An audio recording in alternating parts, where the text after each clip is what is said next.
Welcome, everyone. My name is Stephanie Wolf, and I am the Membership Relations Coordinator at Population Connection. Thank you again for joining us today as we come together to celebrate our incredible planet. I know many of you have joined us for a virtual event in the past, so it's so great to see you again. But a warm welcome to those who are tuning in for the first time. We are so thrilled to have you join on these online discussions. Now, Earth Day may be once a year, but here at Pop Connect, we work year-round to educate students on the connections between population and our environment. We're advocating for international family planning aid, and we're engaging with our supporters, our global partners, and even the media to advance discussion on population issues.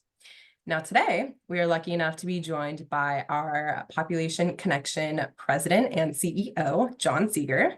John has been a guest lecturer at nearly 100 colleges and has spoken to numerous environmental, religious, and community groups across the United States.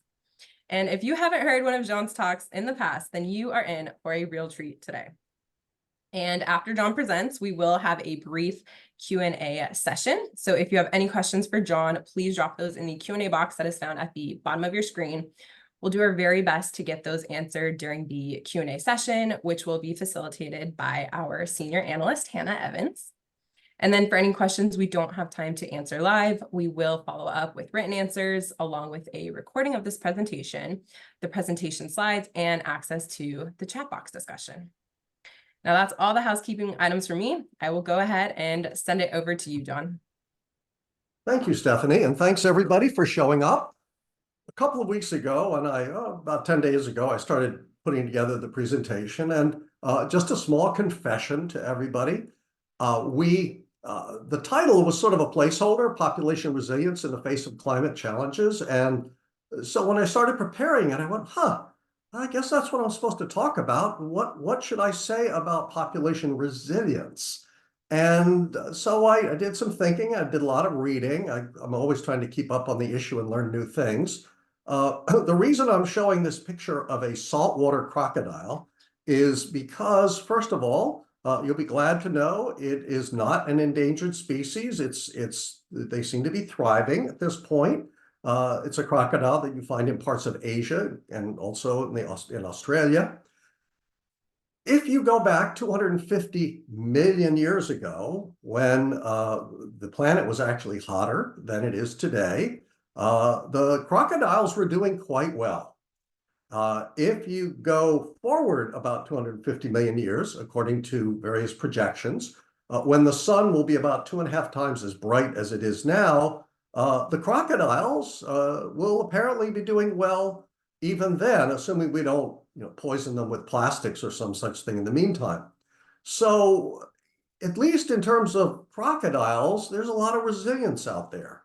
And I would say the word resilience has a nice sound to it. It just sounds like a good thing. But words are tricky things. I remember not that long ago, there was a product back in the 90s in particular called Snackwells. They also sound, I guess, like they're good. A Snackwell. We all want a snack well, don't we? Well, if you look at the ingredients, the number one ingredient was sugar. And it really kind of goes downhill from there with corn syrup and all kinds of things that are hard to pronounce. It has been pointed out that one of the ways to improve your diet is to try to avoid things that are hard to pronounce and stick to things that are easy to pronounce, like apples and grapes and asparagus and things like that. But the challenge here is a lot of times things are called one thing when they're really not that at all. And resilience in principle is a good thing, but it's often misused, just like the phrase Snackwells. The Michael Mann, who's written a lot of great books about climate, wrote this following thing in a book called The New Climate War. And he criticized what he called not the activists, who are wonderful, but the inactivists. And he talked about how they have tried to hijack climate progress by calling things solutions like natural gas, carbon capture, clean coal, bridge fuels, adaptation, resilience. And what he said is it provides the illusion of action, but in context is often an empty promise. Now, specifically, if you look, and this particular picture is of flooding in Bangladesh. Bangladesh mostly lies very close to sea level. It doesn't take much in terms of weather events and rising sea levels for people in Bangladesh to be in grave difficulty.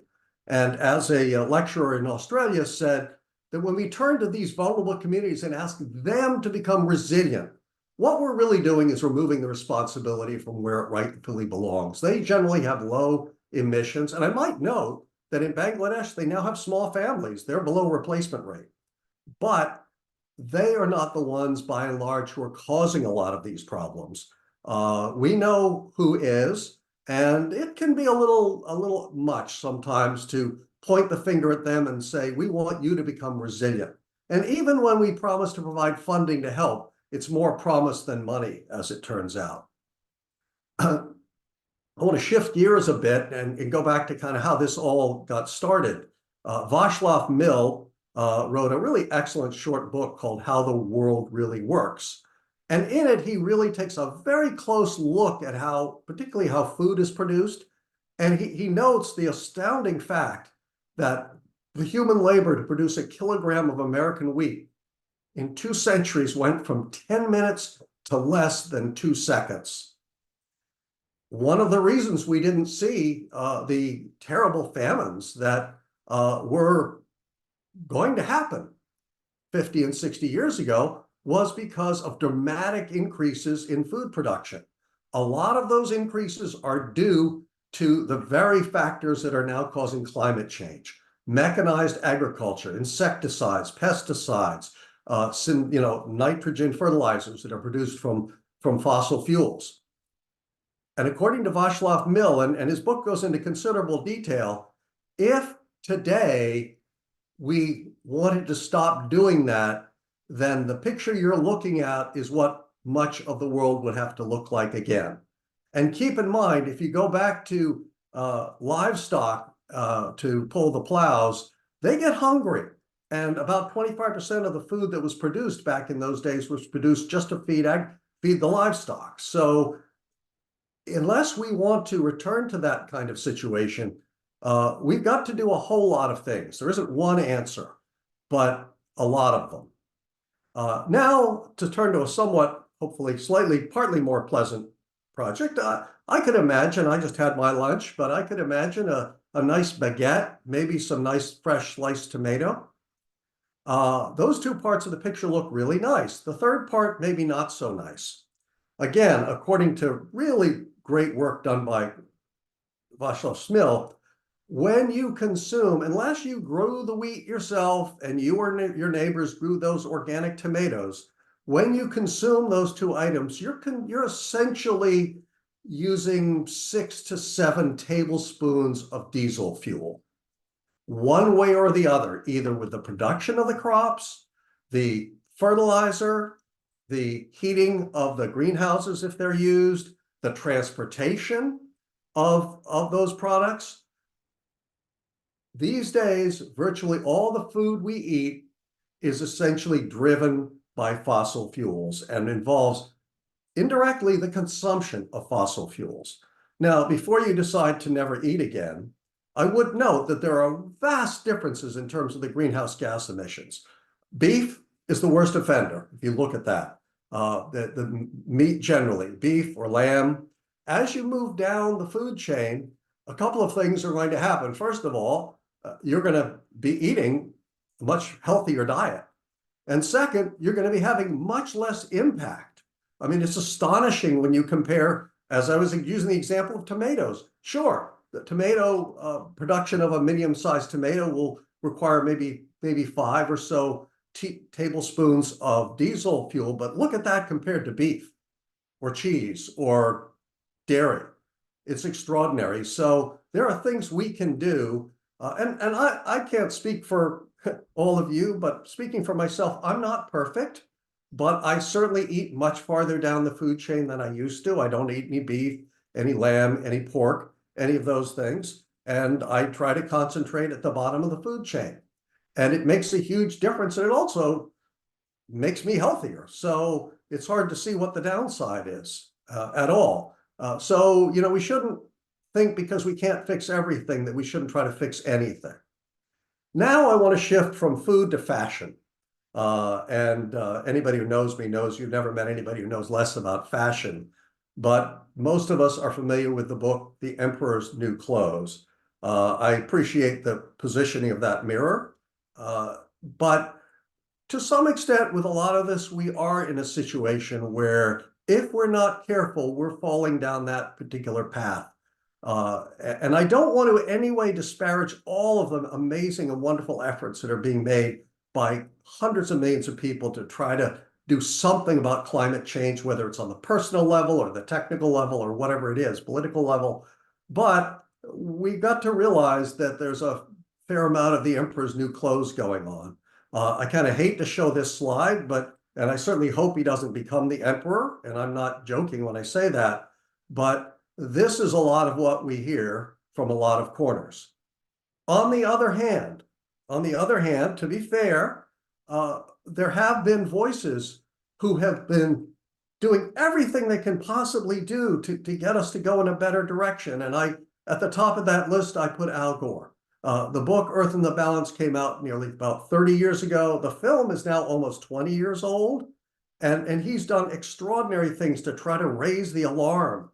And I can only imagine what a different world it would be if he had been able to, I'm not so sure he wasn't elected president, but he didn't get to serve as president, and the world would be a much better place if he had.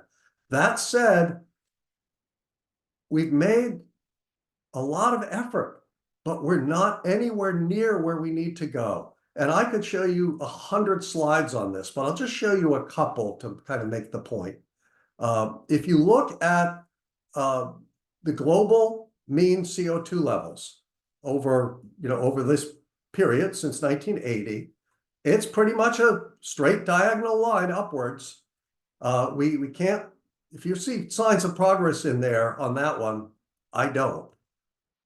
If you look at what's called the Living Planet Index, which measures the decline in wildlife populations from 1970, you can see what's happened. That was 1970 wasn't like a perfect time, but that was sort of the base year that they used. Look where it is now. We've declined by 75% roughly from that base. And you can only go to zero. I mean, you can't get negative on this one. That, again, we're not looking at much, really any progress. The line may have slowed down a little bit recently, and that's, we'll take comfort where we can, but it's still a very distressing situation. One of the most interesting charts I've come across goes back 1,200 years, and it shows the average of when they had peak cherry bloom blossoms in Kyoto, Japan, all the way back to 812. I don't know what they were doing in 811. I guess they took the year off. But if you look at what happened over that time, the blooms are coming earlier and earlier now, and you can track that change from the beginning of the Industrial Revolution. And you can see what's happening, and it's clearly tied to fossil fuel emissions and to climate change. This is a bit of a complex slide that Marion Starkey on our staff put together because she knows how to do these things. It's three lines. That top line in blue is the world population over, over since 2000. It only covers a 19-year period because that's the data we had available. The top blue line, you can see world population going up from about a little over 6 billion now to up around 8 billion. The middle line is, when it says domestic, it's actually worldwide. It's material consumption. How much stuff per person around the world do we use? Just stuff in tonnage. And you can see that's gone up substantially as well. But what's really interesting is that third line, the bottom line. It's when you combine these two things, the rise in material consumption, the amount of stuff that we each use around the world, times population growth, we've seen a 50% increase in the amount of material, the amount of stuff we use over that 19-year period. Now, like most things in the world, it's not evenly distributed. And when you look at where stuff is being used, it's certainly people in the poorest places on earth don't use a lot of stuff. And those of us in the high-income nations do. But what's really interesting here is, and we don't deserve credit, but just as a simple statement of fact, our consumption of stuff already sky high has gone up a little bit. But where you're seeing the huge increases are in the lower middle income and upper middle income countries. In the case of upper middle income countries, and I'll get to what they are in a moment, it's been more than double over that period. More than double, and that's per capita. So any population increase only multiplies that. Now, what are these countries? Where are they? The upper middle income countries include places like Brazil, Russia, China. Those are kind of the three big ones that I would call out. The lower middle income countries include places like India and Bangladesh and Egypt, among others. So what's going on in some of those places? Well, I'll just give you a couple of examples of what's happening. Here is coal production around the world in terms of terawatt hours power. Look at China. Look at what's happened over just the last 20 years. They've more than doubled their coal production. I believe they're opening about 2 coal plants a week in China. India isn't nearly at that level, but there certainly is increase in the United States is moving to some extent, somewhat in the right direction. Western Europe has really come way down. But when you look at, and I think what I'll do on questions, if it's okay, I'm going to try to not take too much time here, and then we will get plenty of time for questions. When you look at coal production, it's substantially increasing. And indeed, China's population has now stabilized and is beginning to decline, but they have a long way to go before they reach the level of affluence where we are. And I wouldn't bet on those production numbers turning around. If you look at India, which is the most populous place on earth now, A, the population is growing. B, it's one of the places that is projected to get much hotter. And it's already very hot in most of India. They expect the demand for electricity for running air conditioners to increase 9-fold, almost 10 times by 2050. And that is a huge consumer of electricity. Now, depends on where it comes from, of course, but we have a long way to go in terms of reaching any of the renewable goals that we need to see.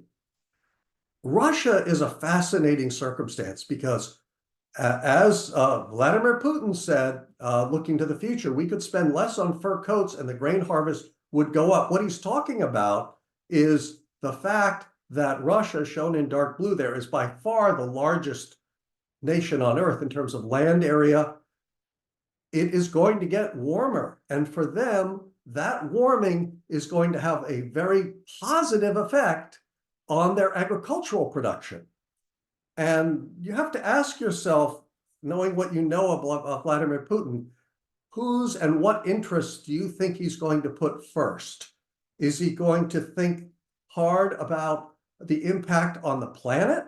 Or is he going to think about making Russia into a more powerful agricultural power in the world? I think I know what the answer is, but it's just a fact that there are going to be winners and losers. And most of the ecosystems are going to be the big losers. Many countries are going to be the losers, but at least in terms of agriculture, there are places that are actually going to see their agricultural production substantially increase as a result of global warming. That will happen in Canada, but I have a lot more faith in our friends in Canada to do the right thing than I do in the leadership in Russia. Now, on to bright, shiny things. It doesn't get any shinier than that.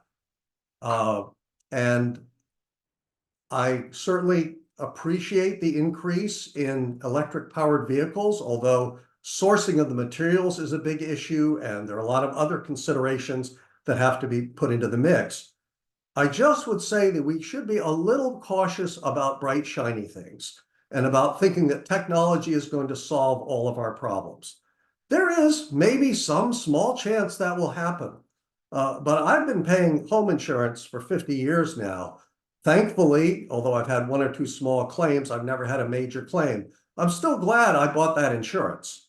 We need to have some insurance policies in case all the technocrats, and some of them are wonderful people, others not so much, But in case all those solutions don't quite get us where we need to go, and in case all the efforts to encourage people to consume less, eat farther down the food chain don't get us where we need to go, we need an insurance policy at the very least. And addressing population growth can be that insurance policy. Let me give you a couple of examples here. This is the UN data about world population. They don't do predictions, they only do projections. And they do a whole variety of them. And if you look at particularly the red lines, the projections out to 2100 with an 80% confidence level say we could end up worldwide with 9 billion people or more than 12 billion. Often what people do is they only listen to kind of the medium line and say, well, that's what's going to happen. Well, that's not what the UN says. They don't know. They are simply doing data runs. It would make a huge difference if we have 3 billion fewer people on the planet in 2100 as opposed to what we might have. By the way, these blue lines are fascinating. That shows you what would happen if there was only a 1/2 a child difference. Half a child fewer globally, and you're down here. Half a child more, and you're up there. Small change makes extraordinary differences when you're talking about 8 billion or more people. Now, it is population growth, but we have to remember that it's population impact. The formula that Paul Ehrlich and John Holdren developed, which is a good place to start, I equals PA times A times T, impact equals population times affluence times technology. They all matter, but when we look at what I just alluded to, which is the growing consumption levels worldwide, the fact that many people around the world want what we have, even if numbers begin to slow down, even if they stabilize, that impact may well continue to grow and grow and grow. And that's why addressing population is so important. Now, solutions can be tricky things. Today, many of us are more likely to shop online than we are to get in a car and drive to a shopping mall. Today, internet use generates more greenhouse gas emissions than commercial air travel.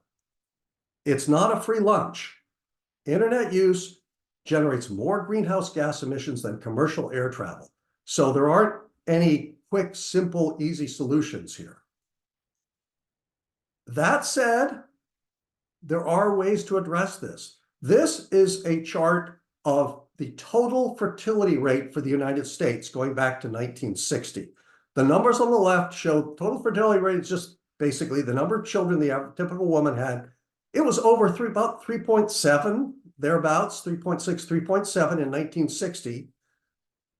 We went through a major fertility transition, a fertility revolution, really, in less than 20 years because of access to the birth control pill, court changes in laws, and now we're seeing the reversal of many of those.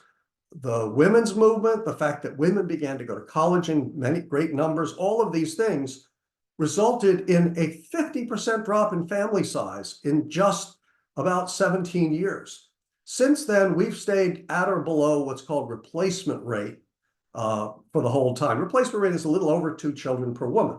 And now we're significantly below that, which is, to my mind, good news, though not everybody agrees. And the great news about this is that it happened through voluntary methods, which are the only ones that should be used. It happened because women had choices, they had options, they had opportunities. And let me note, so it doesn't go unnoted, that there has been a shameful lack of progress in terms of male contraception and a shameful lack of responsibility on the part of a lot of men in terms of recognizing their roles here and their need to act responsibly. The reason I focus a lot on women in these talks is because I don't believe any woman anywhere ever should be dependent on any man for the trajectory of her life, period. And therefore, while we're working to try to get men to wise up and for the scientists to make some breakthroughs, I don't want any women to have to wait around for that because they've had to wait for kind of ever already. When you look at how to address emissions, there's a glaring silence on this. We hear a lot of talk about carbon capture and storage. We hear a lot of talk about solar, and solar's wonderful. We hear a lot of talk about wind energy. Again, it's wonderful. But look at what gets ignored. The least expensive way to reduce CO2 is through access to family planning. And it's not about forcing anybody to do anything. It's about smashing the barriers that prevent people, women especially, from deciding their own reproductive destinies. There are more than 200 million women in the poorest places on earth today who don't want to have more children presently, but who aren't using modern contraception. And in order to break through there, it would cost about $5 billion a year. Now, that's a lot of money, but it pales beside the investments we're making in other climate technologies. This is where we should be investing more, both because it's the right thing to do for individuals and also because it's the best way to save the planet as we know it, which may not matter much to the saltwater crocodiles, but sure matters to me. Now, there are heroes in this. There are people who are trying to do the right thing. And one of them is President Biden. President Biden rescinded the global gag rule. President Biden has stood for family planning and for reproductive health services, despite a Congress that would like to do all the worst things you can imagine. And this may seem like a small victory, but it's important. The funding for international family planning has stayed level. We'd like to see it increased. But when you've got the likes of the Marjorie Taylor Greens of the world, even keeping the good things the way they are is no small thing. And I would say we can take a little bit of pride as a nation that we are the global leader in providing international family planning. We could do more. We should do more. Some other countries do more as a share of their GDP, but we are still the global leader here. And I'm not much for all kinds of cheerleading, but sometimes it's nice to be able to say that you're doing the most. And we should do a lot more. And if President Biden has his way, we would be doing more. One of the things you hear as I kind of wrap up my presentation is, well, you're talking all this stuff about population, but isn't it racist? Aren't you trying to force this on people, Black and brown people and people in the global South? Well, a really interesting survey was recently completed where they asked, as it says at the bottom, 402 experts, not in and from, these aren't US experts, these are people in sub-Saharan Africa who work on economic, social, environmental development. What percent of them agree that population growth has a negative impact? Food security, 99%, environment, 98%, migration, 96%. Oh, resilience.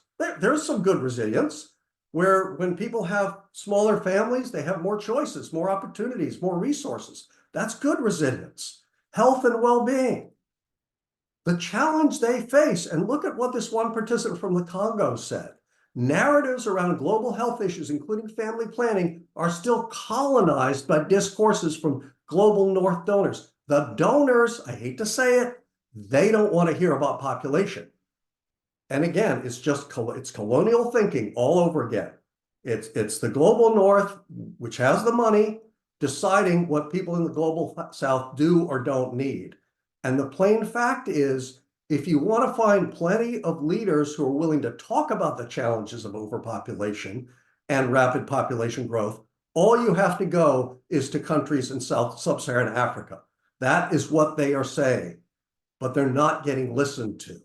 And we're doing our best to elevate their voices. And I'm proud to say we now have members of our board of directors who are in and from and work in those countries, because we think it's important not to make this a one-way relationship, but to have them sitting at the table when the decisions are made. And we also have a program, and to be clear, we're not going to change the whole world this way, but we are now providing direct financial support to 19 smaller organizations that are working everywhere from Guatemala to Nepal. There's a lot more that needs to be done, but the fact that you can't do everything doesn't mean you shouldn't do something. And we're making a difference in thousands of lives, and we're doing that solely because our members have stood up and made it possible. In terms of our own work, I continue to believe that the single best way to deal with all of this is to reach young people. young people have open minds. As we get older, I try to keep an open mind, but I'm not sure I always do the best at it. I'm not super open-minded about the upcoming presidential election, to be clear, and I'm not sure how I could be. But we try to reach young people. We reach through educators, through their teachers. We reach about 3 million young people across the United States every year. We do not try to tell them what to think. We try to get them to think, because that's where the solutions come from young people getting interested, getting engaged, hands-on activities, our video contest, all kinds of things to get them to become global citizens. If you look at what we've been able to do, we've trained over 100,000 educators, nearly 500 campuses. We've conducted nearly 6,000, and these numbers are from a few months ago, so they've gone up a bit. Every year we train about 10 to 12,000 teachers. And by the way, these teachers and teachers who are being trained, we don't have any way to compel them. They want to know this. And we're able to do this because we have hundreds and hundreds of professional educators who volunteer their time. We don't compensate them. They do this because they care about it. And that's the way we're able to multiply our budget, by reaching millions and millions of young people.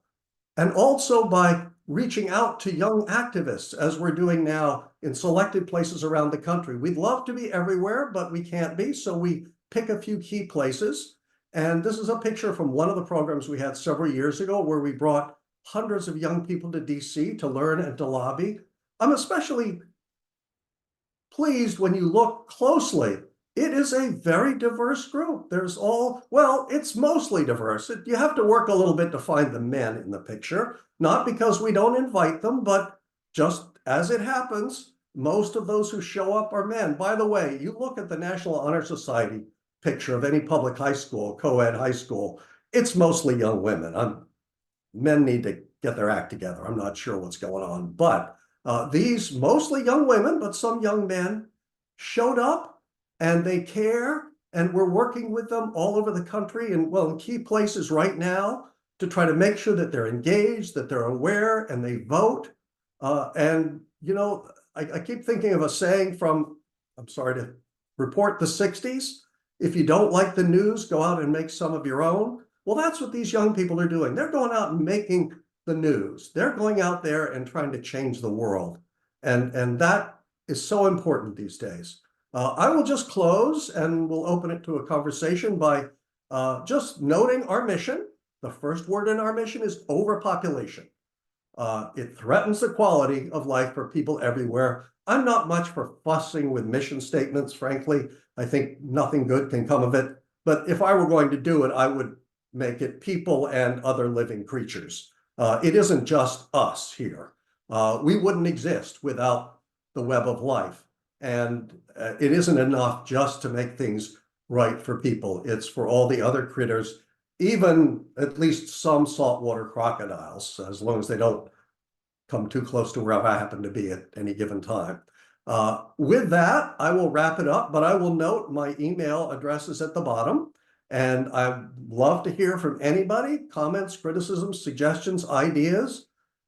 We couldn't do anything without our members. And I'm so proud to be part of an organization that 40,000 thoughtful people around this country support. And with that, I will stop. All right, thank you so much, John. That was a great presentation with many interesting graphics and references. Thank you so much. Yeah, so we've got plenty of time here for Q&A, and we've got John live with us. So if you're interested in hearing from him, please list any questions you may have in the chat, and we will get to as many as possible. We also have a lengthy list of pre-submitted questions that we can get into in the meantime. I'm first going to ask one of the questions that was posted in the chat, John, which is just asking about which organizations or what top organizations are doing the most to get sex ed and birth control and abortion to the most women throughout the world. There are wonderful organizations out there doing incredibly important work. And I could provide a very long list. I will mention 2 organizations and a federation. of organizations. The two organizations I will mention, one is called PSI. They shortened their name, used to be Population Services International, but PSI is a wonderful organization that works in many developing nations, providing all of the things that Hannah mentioned. Another one is, it seems to be initial year, MSI, which used to be Marie Stopes International. They're called MSI now. They do the same thing. They're a UK-based organization, but they do great work. And the third, and I really should have mentioned it first, is the International Planned Parenthood Federation. One of the things that I try to point out is that if you care about this issue, it's very important that you support Planned Parenthood. There are many ways you can do that. There are local Planned Parenthoods everywhere. Certainly, my wife and I are proud to be donors to our local Planned Parenthood. There's the Planned Parenthood Action Fund, which is their political arm. There's the National Federation, and then there are the international groups that operate everywhere. They operate in some very dangerous parts of the world, and they do amazing work. And they are all locally based. And this is all about making sure the resources that are managed locally with the Planned Parenthoods get to people locally who want them. So those are the three great places to start.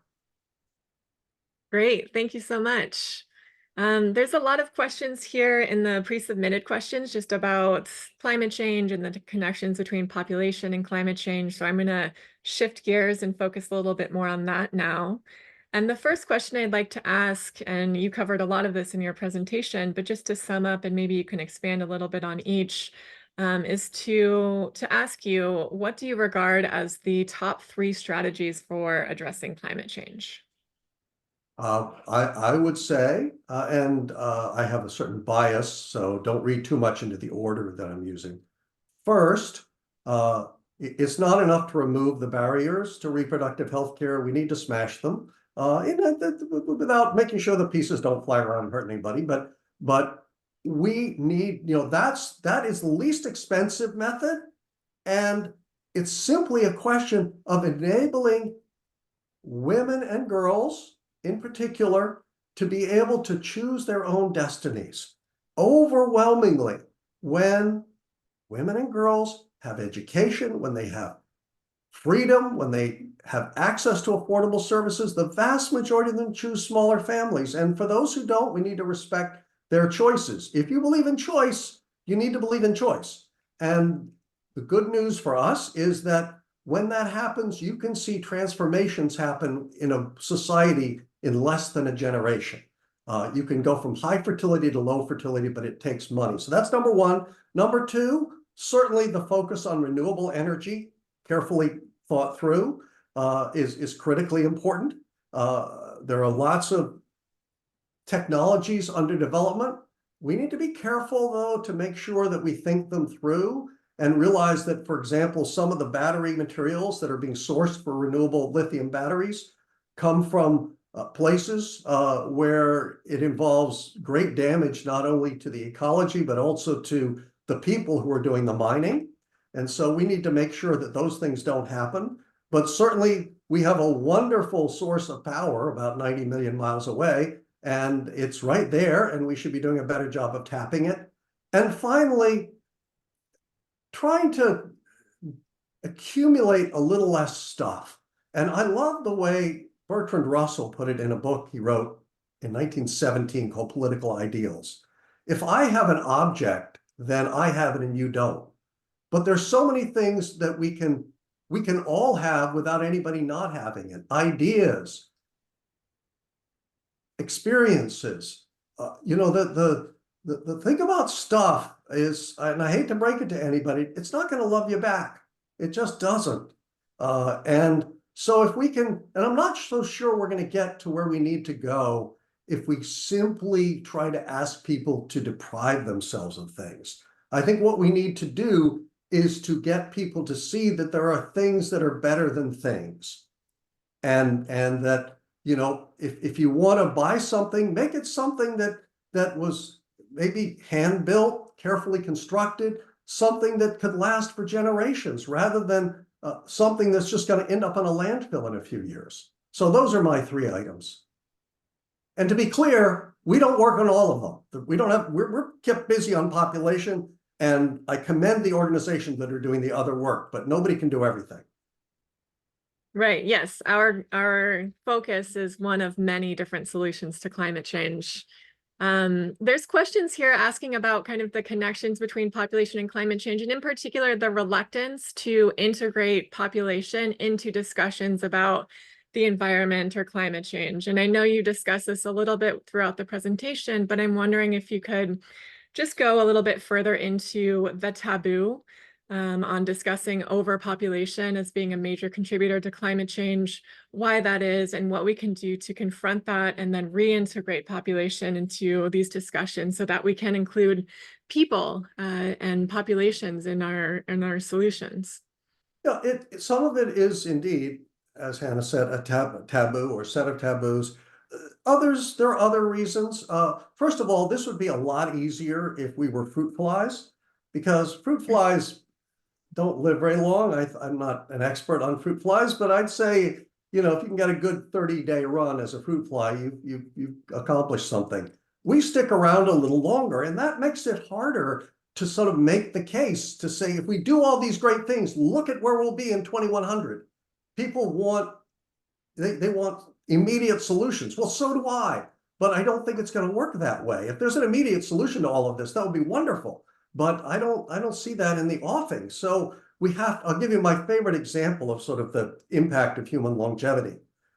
In the first full year George Washington was president, 1790, John Tyler, who went on to be our 11th president, was born in Virginia. John Tyler, born in 1790. One of his grandsons is still alive. And during the span of time that the Earth went from about 1 billion people to 8 billion, is the span of 3 human lifetimes. So it takes a while. That's one reason it's hard to get it across. Another reason is it's a tough way to make a lot of money. If the main goal here is to particularly get family planning and related services into the hands of people who are very poor, well, the problem with people who are very poor is they don't have money. And so you're not going to get rich on this. And, you know, some people get rich by coming up with a great renewable energy solution. Good for them. But this is not a great profit center. So that's another challenge. For example, the good people at the Bill and Melinda Gates Foundation have been funding research into male contraception because it's not seen by the pharmaceutical industry as a profit center. So the Gates Foundation has said, we'll pay for the research. We don't need that money back. We're just trying to get the ball rolling. So that's a second reason. Certainly there are taboos in various places. Certainly the Catholic Church has prohibition on artificial contraception, which I might note is completely ignored by American Catholics, but it does hold sway in many quarters. That's certainly a reason. And I also think one of the most challenging reasons is that because of some unsavory people who said and did some terrible things, population in some circles carries a bad rap. And what we need to do is to get through that and get past that and say, we acknowledge those challenges. We acknowledge all of that. We're not trying to whitewash the past, but shouldn't we be listening to the voices in places like the Global South? And shouldn't we be listening to what they say they need rather than being fixated on our own history, even though we have to understand it? Right, absolutely. Thank you. And I think part of this discussion too leads into this next question, which is that, you know, population growth as it relates to the environment around the world, whenever we look at it at this global sort of macro level and scale, we know that things are a little bit complicated, right? Because the places that are the poorest are the fastest growing, but they're not contributing very much to environmental degradation.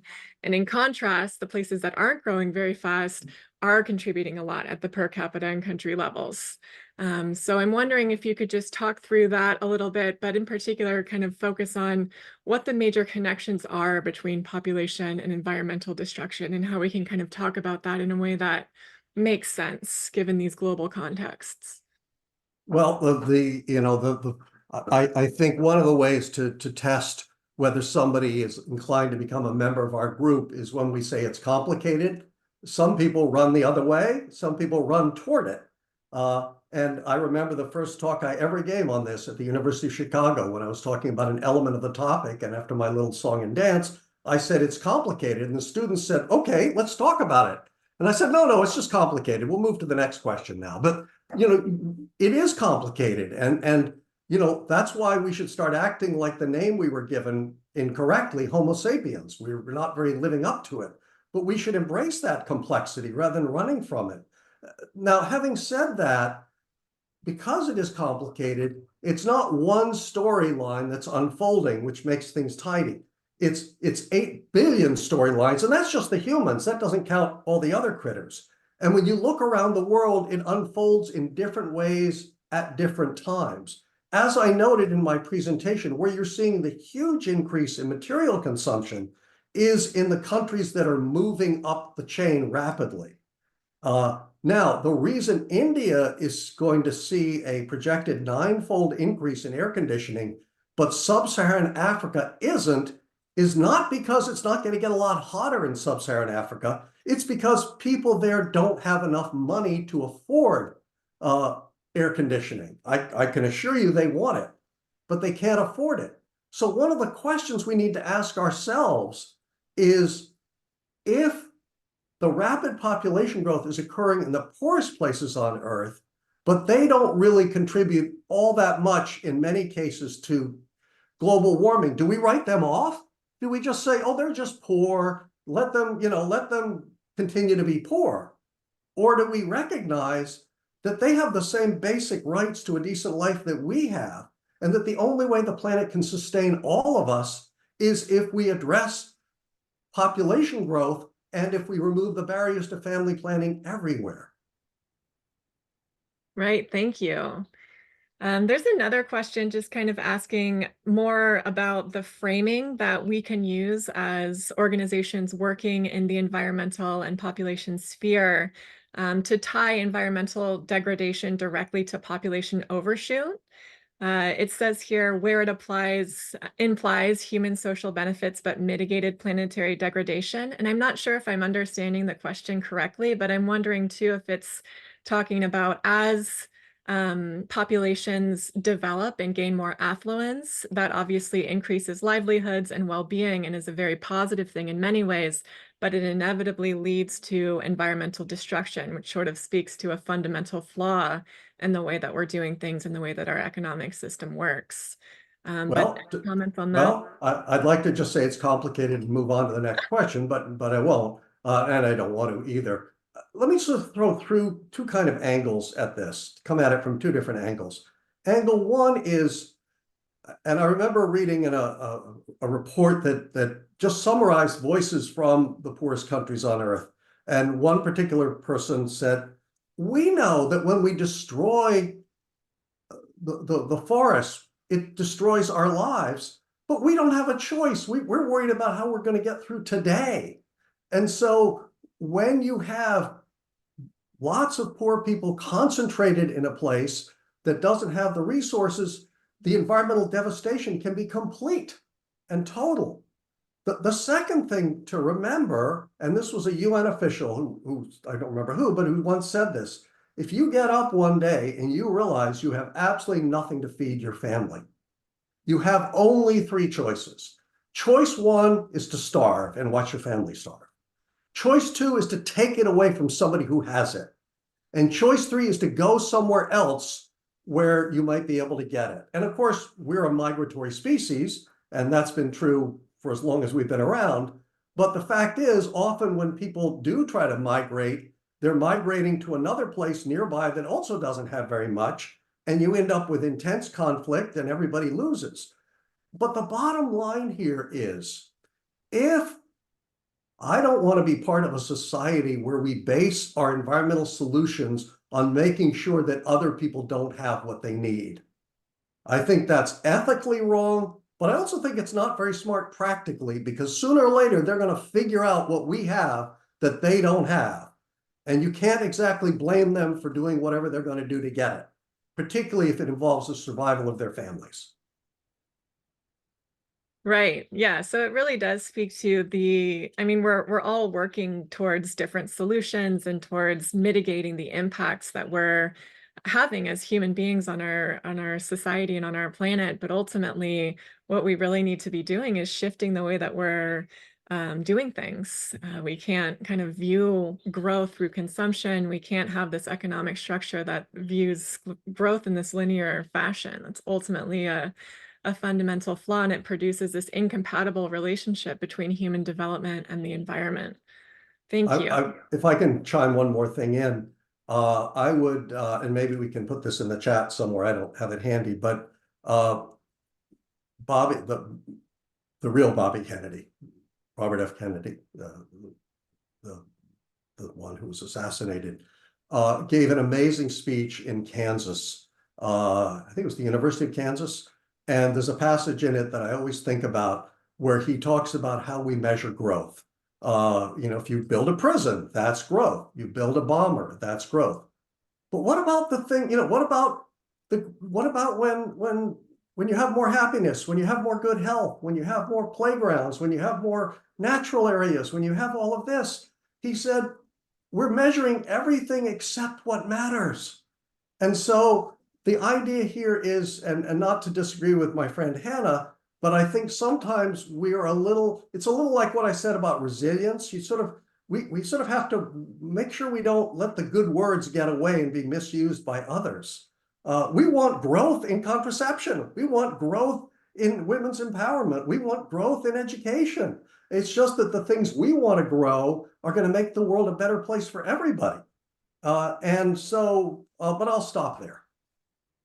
Yeah, I don't know if we were disagreeing, but Well, no, we don't disagree. I'm sure we do, but that's good. That's one of the things I like about working here is we don't all think exactly the same way. We never bore each other. But the point I was just making is that, and I'll give you a great example in the journal article in 1890 that laid the intellectual foundation for right to contraception and abortion, although it wasn't about that. The co-author, later Justice Brandeis, refers specifically to the right to life, by which he meant the right to be let alone, the right of individuals to live their lives. And I hate to say it, but we let that great phrase get away from us.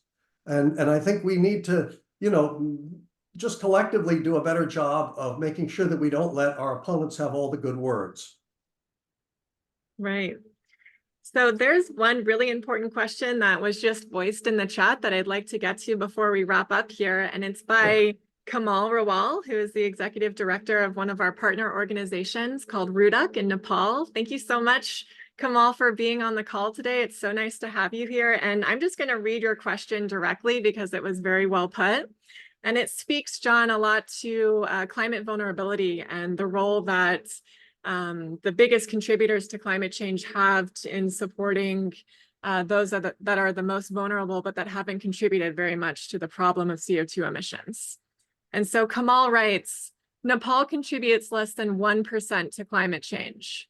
Nepal is also committed to conserving almost 40% of its landscape as reserves and national parks.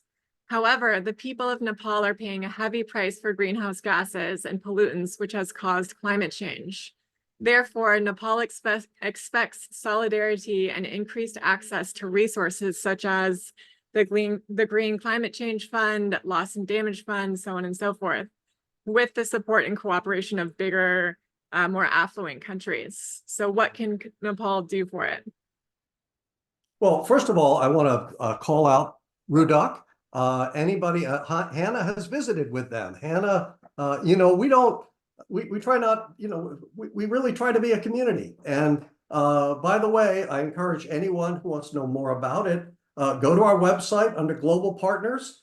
You can read about RUDUC, and we're thrilled if you want to support them directly. We support them, but we encourage people to reach out and do that themselves. That said, I think I'll go at this from the following angle. When Americans are asked what % of the federal budget goes for foreign aid, they usually say about 26%. it's actually less than 1% of the federal budget. And of that, less than 1% of the 1% goes for international family planning. The Scandinavian countries, among others, do a lot more than we do. In terms of a percent of our GDP, we're kind of toward the bottom of the ladder among the most developed countries. And there's sort of this misimpression in this country that we're giving vast amounts away. And it's just factually not true, although facts can be tough things. I think the key here is to reach people on a very personal level and to, I wish there was a magic button I could push to make this happen. But I think that when people, if there's a good side to all the digital technology, and I'm not convinced that it's more good than ill at this point, it's the ability to actually tell stories in a way that really move people. And in seeing that the small amount of investment that we could make as a nation can be absolutely transformative. I mean, we could double the investment in US family planning at a cost to each American of about a nickel a week, 5 cents a week, and we would double our investment. So I think there are a lot of things that need to happen. I think countries like Nepal need to participate in global forums, and they need to name and shame the developed countries who are simply not meeting their commitments, simply not living up to what they said they're going to do. And that's a part of it. But I think what we need to do, frankly, the most effective thing most of us can do is try to elect leaders who are going to invest more in the programs that can make a difference around the world. And I can tell you that if the United States doubled its investment in international family planning, it would make it a whole lot easier for us to go to other countries, including the UK, which has slashed its investment, and say, we've doubled our investment. How about you double yours? It's really hard to do that when you don't do it yourself. So as much as I would like the private sector and private individuals to be the answer here, there is a role for government that is key. And the United States can and should be playing a bigger role than it is now. Wonderful. Thank you so much. Well, we've got 1 minute left here before the hour. That went by very quickly. And thanks so much, John, for all of your I have a quick question. I kind of left that last screen up. Is it still up for other people, or? It is. Good. Just take a note. Anybody who wants to contact me directly, just shoot me an email at john@popconnect.org. And if you do that, and you'd like to talk to me personally, I'll just write back to you and you can schedule a time. So I'll be glad to talk to people, either by email or old telephone or Zoom. I want to make sure that everybody's comments and questions and thoughts get heard. Wonderful. Thank you so much for that. And we will follow up via email with all of the answers to the questions that weren't answered live here today. And yeah, on behalf of Population Connection, John and myself, thank you all so much for joining in, and happy Earth Day. Have a wonderful week. Thank you all. Bye. Bye.